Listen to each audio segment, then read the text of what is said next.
জয় শ্রী পদ্মাবতী মায়ের জয়, জয় বড় মায়ের জয়। প্রত্যেককে শাস্ত্র দর্শন চ্যানেলে স্বাগত জানাই। প্রত্যেকে ভালো থাকবেন।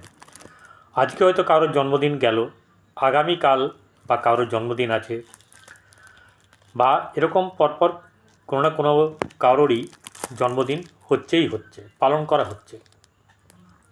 তো এই জন্মদিন পালন যে করা হয়, আমরা বাঙালি, আমরা ভারতীয়, আমাদের একটা সংস্কৃতি আছে, সেই সংস্কৃতিকে আমরা দূরে সরিয়ে দিয়েছি। এখনও গ্রামেগঞ্জে অনেকটাই, বা এই শহরেও খুব কম আছে যারা বাংলা ডেটে তারিখে জন্মদিনটা পালন করে, কিন্তু হয়তো লোক খাওয়ায় যেদিনকে ইংরেজিতে তারিখ সেই দিনকে। ঘটনা হচ্ছে একই দিনেও পড়তে পারে দুটোই। এবারে যেটি হচ্ছে গিয়ে, আমাদের জন্মদিন তারিখ দেখে হওয়া উচিত নয়। আমাদের জন্ম তিথি অনুযায়ী, সমস্ত কিছু আমাদের তিথি অনুযায়ী হয়, তাই তিথি অনুযায়ী আমাদের জন্মদিন পালন করা উচিত।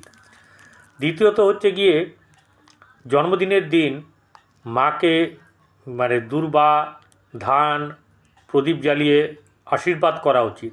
কারণ হচ্ছে গিয়ে দুর্বা হচ্ছে দীর্ঘায়ুর প্রতীক, প্রদীপ হচ্ছে গিয়ে জীবনে আলো, আর ধান হচ্ছে সমৃদ্ধি বজায় রাখার জন্যে। এছাড়া আপনারা অনেকে ম্যাক্সিমাম হচ্ছে গিয়ে মোমবাতি জেলে কেকের ওপর রেখে তাতে সেই বছরটাকে উল্লেখ করে আর কি, 10 বছর হলে 10টা, 15 বছর হলে 15টা, এরকম মোমবাতি জ্বেলে ফু দিয়ে দেন। একটা জিনিস হচ্ছে, যে আলো জ্বালানোর জন্যে আমরা জীবনভর ঘুরে বেড়াই, সূর্য কখন উঠবে আমরা তার অপেক্ষায় থাকি, অন্ধকার হয়ে গেলে, কারেন্ট চলে গেলে মোমবাতি জ্বালি, তাহলে সেক্ষেত্রে কী করছি আমরা, আলো জ্বালিয়ে কিন্তু আমাদের সর্বনাশ করছি। কারণ রবিকে রুষ্ট করা হচ্ছে, ওই দিনকে কিন্তু মদ খাওয়া উচিত না, ঠিক আছে? তাহলে শনি রুষ্ট হয়।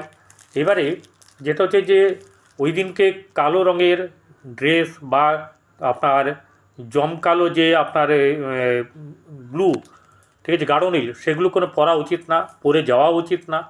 আর পরমান্ন বা পায়েস অবশ্যই করে খাওয়া উচিত, এতে অনেক দিক থেকে শুভ হবে, ঠিক আছে?